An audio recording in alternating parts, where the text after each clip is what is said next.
Hi ஜெயந்தேவி, சொல்லுமா, என்ன வேணும்? இந்த காலத்துல போன் இல்லாமல் எப்படி இருக்கீங்க? போர் இல்லையா? போரா? இல்லம்மா, மொபைல் இல்லாம நாங்க அந்த காலத்துல ரொம்ப சந்தோஷமா இருந்தோம். சந்தோஷம் இல்லையா? போன் இல்லாமல் எப்படி இருந்தீங்க? டிக்டாக் இல்ல, யூடியூப் இல்ல, கேம்ஸ் இல்ல, எப்படி போன்ல இருக்கீங்க? அது மட்டும் இல்லம்மா, அந்த காலத்துல ஸ்னேக் கேம் எல்லாம் கிடையாது, அப்புறம் ரோப்ளக்ஸ் எல்லாம் கிடையாது. நாங்கெல்லாம் சின்ன வயசுல என்ன பண்ணிட்டு இருந்தோம் தெரியுமா? கிரிக்கெட்டு, கபடி, அப்புறம் வந்து மற்ற நல்ல நண்பர்களோடையும் அக்கம் பக்கத்தில் இருக்கிற எல்லாத்துக்கூடையும் ரொம்ப சந்தோஷமா விளையாடிட்டு இருப்போம். அந்த காலத்துல எல்லாமே பிசிக்கல் ஆக்டிவிட்டி தான். நீ வந்து கையில யாரு கையிலயும் வந்து எலக்ட்ரானிக் டிவைஸே கிடையாது. எல்லாரும் வந்து ஒன்னொன்னா வீட்டுக்குள்ள வந்து வெளியே வந்து அவங்கவுங்க நண்பர்களோட சேர்த்துக்கிட்டு எல்லாம் ஒன்னா விளையாடிட்டு இருந்தோம். அந்த அனுபவம் ரொம்ப ரொம்ப இனிமையா இருக்கு தெரியுமா? அதை பத்தி உனக்கு நான் சொல்றேன். உங்களுக்கு நீங்க ஸ்போர்ட்ஸ் விளையாடுறீங்கன்னா நீங்க ரொம்ப ஸ்வெட்டியா இருக்கீங்களே, அதுக்கு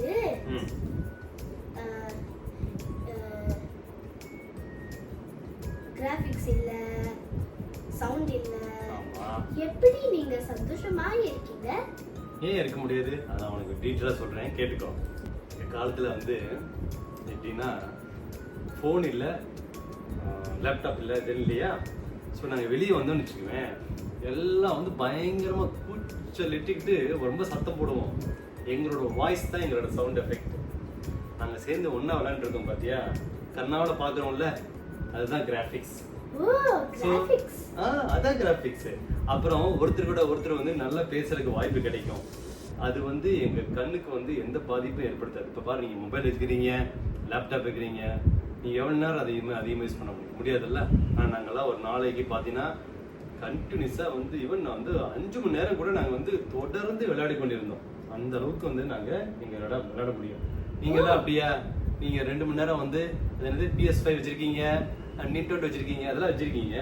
அதை 2 மணி நேரம் மேல விளையாட முடியாது, கண் வலிக்க ஆரம்பிக்கும். நாங்க அப்படி இல்லம்மா, ஜாலியா எங்க மொத்த செட்டு எங்க தெருவில் இருக்கிற எல்லாத்தையும் கூப்பிட்டு உட்கார வச்சு நாங்க பயங்கரமா விளையாட ஆரம்பிச்சிருவோம். அதுதான் வந்து அந்த காலத்துல ரொம்ப ஃபேமஸ். எப்படி நீங்க மொபைல் செல்ஃபி எடுத்தீங்க? செல்ஃபி எல்லாம் எதுக்குமா அந்த அளவுக்கு போற? நாங்க போட்டோ எடுக்கணும்னா கூட அந்த காலத்துல வந்து நீ நினைக்கிற மாதிரி கிடையாது. இப்பெல்லாம் ஃபோட்டோ வந்து பார்த்தீங்கன்னா ஃபோன்ல எல்லாம் அழகாக எடுத்துகிட்டு போயிடலாம். அந்த காலத்தில் அப்படி இல்லை. நாங்கள் ஃபோட்டோ எடுக்கணும்னா நாங்கள் டவுனுக்கு போய் ஃபோட்டோ ஸ்டுடியோன்னு ஒன்று இருக்குது. ஓகே, நம்ம இங்கே டேம்பரேச்சரில் போய் பார்த்துருக்கோம்ல, அங்கே போய் ஃபோட்டோ, நீ பாஸ்போர்ட் சைஸ் ஃபோட்டோலாம் எடுக்கிற மாதிரி அங்கே தனியாக ஸ்டூடியோ வச்சுருப்பாங்க. அது ரொம்ப ஃபேமஸ்.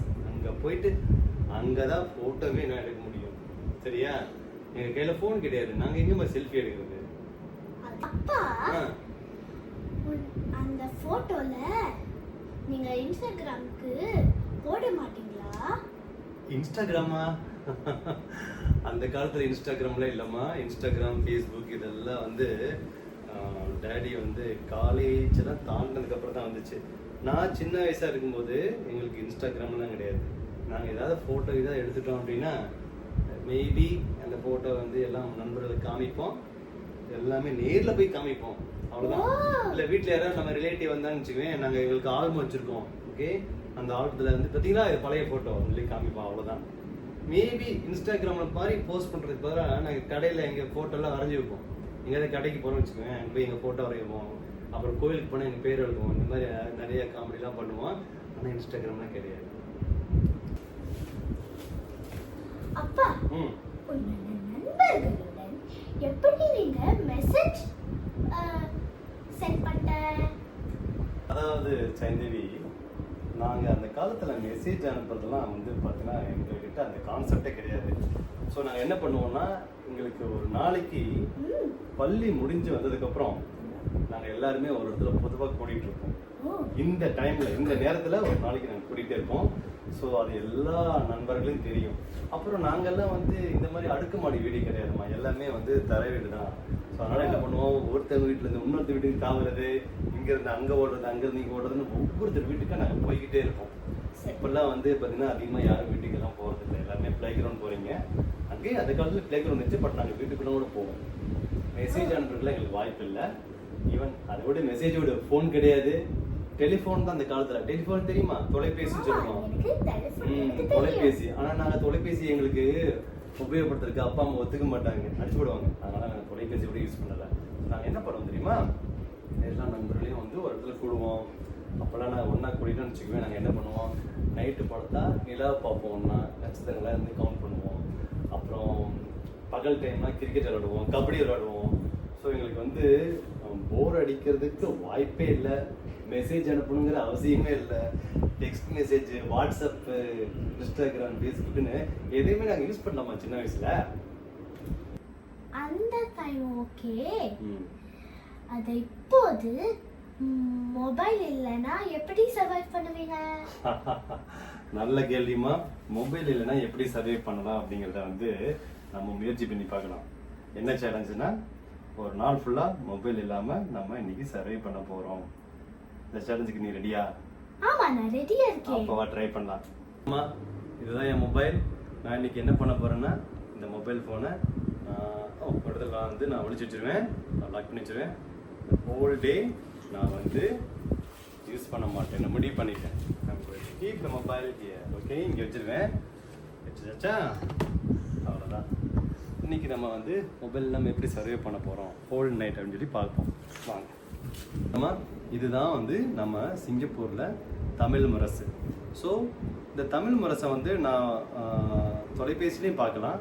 ஆனால் அந்த தமிழ் முரசை நான் தொலைபேசியை பார்க்க விரும்பாமல் நான் வந்து டெய்லியும் வீட்டுக்கு தினந்தோறும் வீட்டுக்கு வந்து வர மாதிரி நான் வந்து அரேஞ்ச் பண்ணியிருக்கேன். சரிங்களா? ஸோ இந்த தமிழ் முரசை நான் இப்போ படிக்க போகிறேன். பார்த்துங்க. குறைந்த வருமான ஊழியர்கள் தொடர்பில் தேசிய சம்பள மன்றம் ஊதிய உயர்வுக்கு பரிந்துரை. ஓகேங்களா? இந்த செய்தியை நான் வந்து தொலைபேசிலையும் படிக்கலாம். ஆனால் அது என் கண்ணுக்கு ரொம்ப பாதிப்பு. இப்போ பார்த்தீங்களா, இதை நான் வந்து இந்த செய்தித்தாள் மூலிமா படிக்கிறேன். அது ரொம்ப வந்து எனக்கு ரொம்ப சந்தோஷமாகவும் இருக்குது. நினச்ச உடனே நான் இங்கேருந்து அப்படி திருப்பிடுவேன், அப்புறம் இப்படி திருப்பிடுவேன், அப்புறம் இங்கேருந்து இப்படி போவேன். சரியா? ரொம்ப ஃபன்னாக இருக்கும். நினச்சிட்டு அங்கே இங்கே போகலாம், ரொம்ப லைவ்லியாக இருக்கும். ஆனால் இதே இது மொபைலில் பார்த்துன்னு வச்சுக்கோங்க, அங்கேருந்து இங்கே அங்கேருந்து இங்கே போனது ரொம்ப நேரம் பார்த்தா கண்ணு வலிக்கும். இங்கே பாரு, இந்த கதை இருக்குது பார்த்தீங்களா, இதை நான் ரொம்ப நேரம் படிக்க முடியாது. ஓகே, மொபைல் கண்ணு வலிக்க ஆரம்பிக்கும் டேடிக்கு இந்த வயசில். ஆனால் செய்தித்தாள் ரொம்ப சுலபம். இது ஒரு வழி. பார்த்தீங்கன்னா சதுரங்கம். இந்த சதுரங்கம் பார்த்தீங்கன்னா ரொம்ப நிறைய நாளிகை வந்து நம்ம பிடிக்கும் இது விளையாடுறதுக்கு. நான் செஸ் விளையாட தெரியும். செஸ் விளையாட ரொம்ப பிடிக்கும். பாத்தீங்களா, இந்த இது வந்து இதுல எதுவுமே நமக்கு வந்து பாத்தீங்கன்னா வந்து எலக்ட்ரானிக் பொருள்கள் கிடையாது, மின்சாதன பொருள் எதுவும் கிடையாது. கண்ணுக்கு பாதிப்பு இல்லை. நம்ம பாட்டுக்கு எடுத்துட்டு அப்படியே வந்து நம்ம திருப்பி வச்சுட்டு அழகா நம்ம விளையாட ஆரம்பிக்கலாம். ஓகே, ஆக்சுவலி ஒரு பிளேயர் இல்ல 2 பிளேயர் தான். நம்ம 2 பேர் விளையாட ஆரம்பிக்கலாம். பார்த்தீங்கன்னா உங்களுக்கு வந்து இதில் பொழுதுபோக்கும் ரொம்ப நல்லா இருக்கும். இது நல்ல நேரமும் பிடிக்கும். இது வந்து உங்களுக்கு கண்ணுக்கு பாதிப்பு இல்லைம்மா. இதுவும் நாங்கள் விளையாடுறது சின்ன வயசுல. அப்பா, இந்த கேம் கண்ணுக்கு பாதிப்பா இல்லையா? இது ஒரு தவளை. நீங்களே வாசிங்க. இதை நான் சின்ன வயசுல விளையாண்டுருக்கேன் பாருங்க. இந்த மாதிரி சவுண்டு.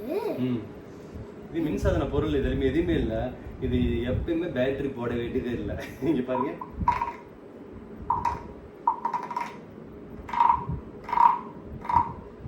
தவக்களை கத்துற மாதிரி இருக்கு பாருங்க. ஆமா, தவளை அந்த மாதிரி தான் கத்துவோம். நமக்கும் another தவளை இருக்குது. எனக்கு இன்னொரு தவளை இருக்குது. இந்த மாதிரி சவுண்ட் மேக் பண்ணுவோம். இந்த மாதிரி சத்தத்தை உருவாக்குறீங்களா? சரி. இதுல ஒண்ணு கண்டுபிடிச்சீங்களா? இந்த தவளையோட ட்ரெஸ்ஸும் உங்களோட ட்ரெஸ் கலரும் ரெண்டுமே ஒரே நிறமா இருக்கே. நீங்க ரெண்டு நண்பர்களா? இல்லை, அப்புறம்? நம்ம நண்பர்கள் இல்லை. ஏய் போய் சொல்லாத, ரெண்டு பேரும் ஒரே கலர் ட்ரெஸ் போட்டிருக்கீங்க, நண்பர்கள் தான் நீங்க. ஏய், ஏய், ஏய், ஏய், ஏய், ஏய், என்னது இது? இது ஒரு பலூன். ஆ. நீங்க இடிச்சிருந்தா உன்னோட ஹேட் மேல வரும். ஓ அப்படியா? இது ஒரு நல்ல விளையாட்டு மாதிரி தெரியுது. அது ஆக்சுவலி இது ஒரு பலூன். நாங்களாம் அந்த காலத்துல பலூன் இப்படி வந்து என்ன கட்டி விட்டு இப்படி பறக்க விட்டுருவோம். இவமா பயப்படாதீங்க, உடையாது. அப்போ அப்பா, ம். நான் ம். ஒரு நல்ல விஷயம் கத்துக்கிட்டேன். என்ன மாதிரி விஷயம்? அப்பா, ம். மொபைல் ஃபோன் இல்லாமல் ம். நம்ம ஸ்டில் ம். சந்தோஷமா இருக்கும். அதுதான் ஆ. நான் நல்ல விஷயம் கத்துக்கிட்டேன். அம்மா, ரொம்ப அருமைம்மா, ரொம்ப அருமை. ஸோ அதுதான் நான் இன்னைக்கு உனக்கு சொல்லி கொடுக்குற பாடம், சரியா? நாங்கள் வந்து அந்த காலத்தில் இருக்கிற மாதிரியே நான் உங்களை இன்னைக்கு இருக்க சொல்லலை. But mobile phone, laptop, TV இல்லாமல் நம்ம வந்து நீங்கள் ஈவினிங் ஆனால் சாயங்காலம் வெளியே போய் அந்த மைதானத்தில் விளையாடுறீங்களா உங்கள் நண்பரோட, ஆம், அதுதான் மிகச்சிறந்த விளையாட்டு. புரியுதா? புரியுது. கை கொடுங்க. நன்றி.